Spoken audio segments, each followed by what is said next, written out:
And we begin tonight with Carmen Policy, an attorney, football executive, kind of well known for what you did for the San Francisco 49ers in the 80s and the 90s. But here you are. What are you doing in the Bayview? Well, it's unfinished business. We were there in '97, and Willie Brown and I traipsed through not only the Bayview but the entire city in an effort to put together a program that would work for the Bayview, for San Francisco, and for the 49ers. And we thought we had it done. And it would have been done, but for some complications that occurred in the DeBartolo family. You think so? Yes, I know so. I know that stadium would have been built, and we would have had at least one, maybe two Super Bowls by now. You mean the Eddie DeBartolo would have stayed here? He would not even considered Santa Clara. But more important, you think he could put it? He would have been able to put it together? Yes, I think there's no question about it. Now, having said that, I still feel that as I look at this deal today, this is a better deal for the community and for the 49ers than the deal in '97. It's just that Hunters Point was not even viewed as a possibility back then. But so much has happened in the 10 years and so much has come to pass over the last two that now it is not only a possibility, but it's a distinct reality. Wait a minute. Before we get into the other aspects of the project, you still believe that the 49ers would consider consider San Francisco? It doesn't seem that way now, and you know the players. I know the players. I know the framework and the groundwork that's been laid. And I don't want to be a handicapper. However, if the voters elect to pass Proposition G and vote no on F, I'm telling you that there's a better than 50-50 shot that that particular site, the Hunters Point site, will become the #1 site for the 49ers in the NFL. Okay, but the fact is that this project, as outlined in Proposition F, does not require that to happen. Well, Proposition G does not require it to happen. Right. Proposition G says, look, you're going to have up to 10,000 homes. You're going to have about 700,000 square feet of commercial development. You're going to have clean tech operations in the form of office and research and development. You're going to have about 300 acres of park and an opportunity for the Niners to have a stadium right there. But not necessarily. It's not contingent upon You're absolutely right. But here's the thing, and when I went over all the different materials that were sent to me, I don't understand why we are what we're voting on, and why are we voting now? Why is this necessary? The redevelopment agency was moving along the same direction as this ballot measure G, same parameters. So why are we voting on this? Basically, it's to determine the will of the people. And what the city is saying is we have so much invested. We now have a developer by the name of Lennar. And that developer will be committed to not only spend the millions of dollars they already spent, but to spend more in terms of EIR and other entitlements and other expenses that go into the planning and the layout stage. And in order to deal with the 49ers in a forthright and expeditious fashion, we have to know how the people feel. Are they going to be behind this? Is this something that's going to work? Are they going to say to the people that are going to make the decisions for entitlement, we really want this? But it's not obligatory. Nothing.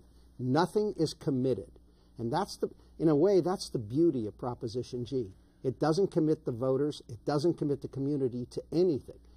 EIR, zoning, planning, all of the other evaluations. But I've heard this one criticism, or not criticism, but someone has pointed out that it's going to go through the Board of Supervisors eventually, out of the redevelopment agency. It already has, by the way. Yeah, but in a final decision, after the IR is done and all that, it will actually be decided by the Board of Supervisors. And what do you, as an advocate for this project, say to the board if they should disagree with the will of the people? It's up to the board to determine whether or not they're willing to disagree with the will of the people. It is our view that they will not disagree with the will of the people. So it is a strong ballot measure. It's a strong ballot measure, but not binding. But what it does is it puts all of the leverage on the part of the community, because the community is now in a position where they can hold the developer, whoever it is, and it may not be Lennar. It could be any developer that ultimately comes up with what the city requires that they provide and produce. They have to respond to the terms and conditions the minimal terms and conditions of Proposition G. Does Proposition G recommend that the Candlestick Point Park, State Park, be now swapped with land at Hunters Point? It permits it. It permits the rec park. That's one of the binding, there are two binding features to Proposition G. And that is Candlestick Point can now be swapped by Rec and Park for other parklands acre per acre. The second binding proposition, and it kind of tugs at my heart a bit, is, do you remember DNF that were passed in 1997 with $100 million? You helped? Right. The $100 million revenue bond? Yes. That goes away. The revenue bond goes away. The zoning aspects of DNF, which were binding, by the way, goes away. So you need those aspects. What changes as a result? It releases it so that you can now have a clear landscape for zoning boards and for other city and state agents. But you mean at Candlestick Point only? No. Or did it actually, it had some zoning changes also in Hunters Point? You're right.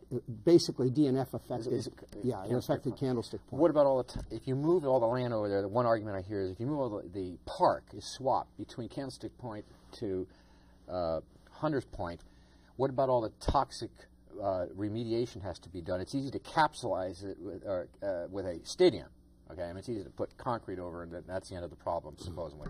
But if you have parkland and you have toxic, doesn't that mean you have to completely clean that area? Well, thanks to Nancy Pelosi and Dianne Feinstein, the community of San Francisco, has been awarded another $82 million. It's going to cost $500. Pardon me? $500 million? What, I mean, just this year. But it will cost $500 million. No, well, there has been millions of dollars poured into that up to now. Okay. I don't think the $500 million is the cost of the cleanup. No? I think what you're talking about is part of the infrastructure situation. And maybe ultimately, when it's all said and done for every element of the cleanup, you might be approaching an area of approximately $400 million. But that $82 million cleans up the entire site for not only the stadium pad and the stadium parking, but also the first phase of housing in the Hunters Point area. But the area for the new park at Hunters Point will have to be remediated. The money is not, it hasn't begun yet. Part of it has, part of it's in the $82 million. Okay. Now, and yeah, go ahead. Not to interrupt you, but the key to G is if G passes, it says to the federal government, you're not just pouring money out there to correct one of your egregious wrongs. You're pouring money in there to create a situation for an ongoing and viable development. And when that happens, the government moves quickly. The thing is that, the fact is, how's that? That the Bayview will never be the same one way or another. I mean, we are going to see a community destroyed. I mean, it's not destroyed, transformed, but it's not going to be the same community. Well, when you say transformed, I sense a little bit of suggestion of gentrification in what you're saying. It's a sense of what happened to the Western Addition. But you have to understand, we're not changing a neighborhood. The only neighborhood we are going to be changing will be the Ellis Griffith development. And that will be redone, totally rebuilt, no one displaced, not even temporarily. We're taking, basically, land that had been a desert, a wasteland, and where no one really lives, and we're creating, in effect, an oasis. We're taking Candlestick Point, and we're taking parkland that has not been used, that's really in disarray, that's scheduled for closure on the governor's list, and we're going to turn it into the Chrissy Field of the Southeast.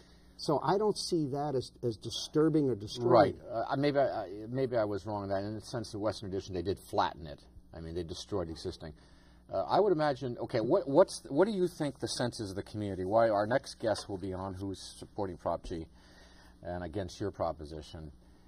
They would claim that they have the community support. Do you have the community support? I think if you look at the community and you look at the leaders in the community and you look at the people who count and you look at the supervisor from the community and you look at people who are concerned and who have always been concerned about the community, they're in favor of Proposition G and against Proposition F.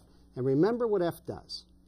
Unlike G, F commits that area to basically the condition where it cannot be developed. F is saying anything that happens in that area relative to housing has to have 50% at least affordable housing. You cannot develop that area and invest the kinds of hundreds and hundreds, and actually probably maybe $1.5 billion in infrastructure, and have 50% You're affordable absolutely, housing. I think they say, and they admit, and Daley admits, the Supervisor Daley, and you would say that it's definitely the end of the, it's the end of the project as we know it now, even within the realm of the redevelopment agency. That's correct. And because they would be, it's subject, ingenious. they would be subject to it too. That's the redevelopment agency. Exactly, redevelop. Everybody's subject to it. It is binding. The beauty of G is it determines the will of the people without binding the people or the governmental agencies in terms of finalizing the ultimate project. F, in effect, is a very ingenious plan to overcome what was apparently a very popular proposition, and that is G. If both of them fail, that doesn't end the project. Because redevelopment agency continues to move along, and Lennar continues to be the master developer. I imagine he's the master developer. Well, right? I think what will happen is Lennar will leave. Why? After their first, because they're unable to proceed.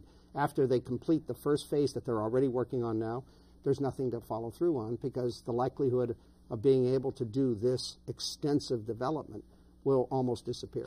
But I meant if G fails and F fails, both of them, the voter throws up their hand and says, I don't want to vote for either one of them, what would stop the project, what would stop Lennar from not moving along with the wishes of the redevelopment agency and eventually the Board of Supervisors? Does it necessarily stop the project cold? It doesn't necessarily stop it cold, but what it does is it creates a lack of interest on the part of any serious developer who wants to do a full-scale development, because then all you're going to have is a little piece here, right, a suggestion here, maybe we'll do this there, and the only way it can work is for a company like Lennar to come in and bring partners in who are able to see a full-scale operation that's going to have long-term ramifications, because when you start thinking about putting infrastructure in place, you can't do it if you're only going to have a small piece of the puzzle that's going to be developed, because the infrastructure has to handle basically the entire developable area. And there's nobody who's going to put that kind of money into a scenario where you're only going to have the so-called piecemeal development. Would the environmental impact report, well, looks like, as I figured, this we can't go much farther here. I want to go back to where we started. You think there's a better than 50-50 chance that the 49ers would take advantage of this project and consider San Francisco again? I do. I know they're not going to say that. Their first priority is Santa Clara, and God bless them. They're working on a deal in Santa Clara, and that community's seriously trying to accommodate them. But I think, especially in today's day and age, with the economy the way it is, that it's going to be a hard sell, with cutbacks being what they are, to get over $200 and some million out of Santa Clara. You mean that this would be the backup position if the voters of Santa Clara voted down? Exactly. This will be the #1 backup position. Well, I would hope so, and not Los Angeles. Carmen Policy, thanks for being with us. Oh, this was a pleasure. Yeah, and we'll see you soon. Stay with us. We'll be back.